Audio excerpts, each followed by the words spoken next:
Selamat pagi kepada kita semua. Tajuk renungan kita pada pagi ini ialah hawa nafsu.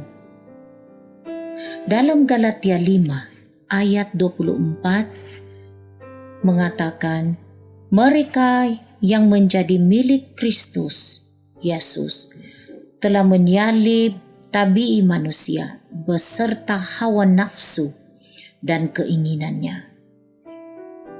Setelah memberikan kita satu senarai yang dia panggil sebagai kelakuan tabii manusia atau perbuatan daging, sekarang Paulus memberikan kita satu senarai buah roh sebagai perbezaan, dan kemudian diakhiri dengan teks hari ini.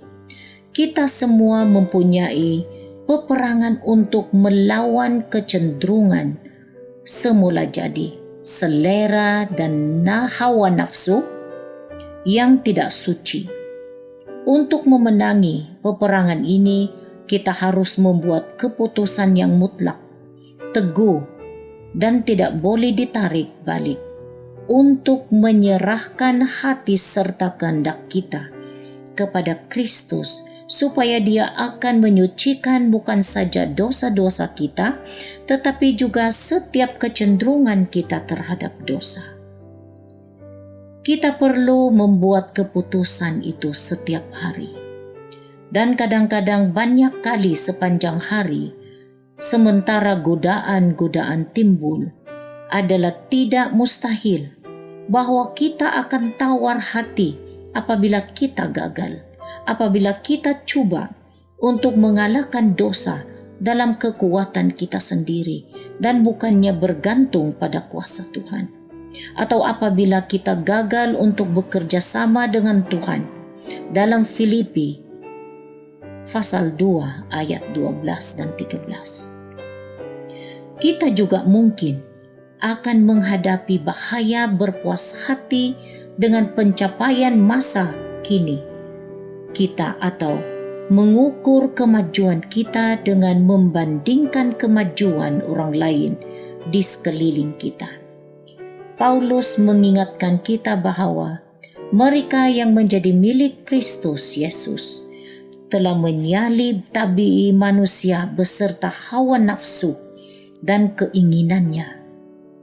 Sebagaimana Ellen White menuliskan kepada orang muda, apabila kita ditutupi dengan pakaian kebenaran Kristus, kita tidak akan mempunyai rasa suka terhadap dosa, karena Kristus akan bekerja sama kita.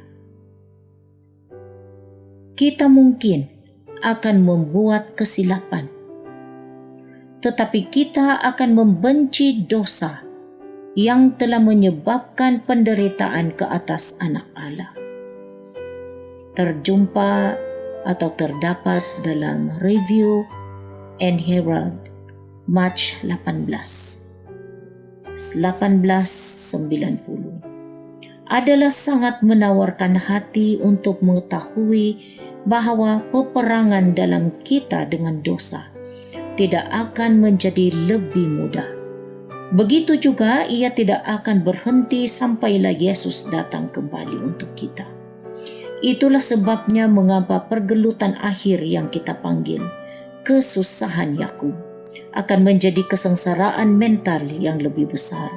Perkara pertama ialah kita harus hidup sedemikian rupa sehingga kita tetap dekat kepada Yesus, supaya dia boleh membantu kita untuk mengatasi dosa kita, supaya kita akan bertumbuh membenci dosa.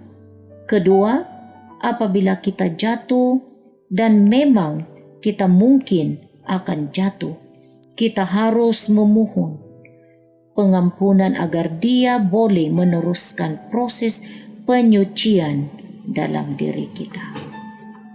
Mari kita berdoa. Bapa, tolong bantu kami melawan peperangan ini. Selamatkan kami daripada putaran dosa yang membawa ke bawah. dan tetapkan kaki kami ke atas dasar yang kukuh, supaya kami tidak akan pernah jatuh lagi. Kami mahu menjadi milik-Mu hari ini dan selalu. Amin.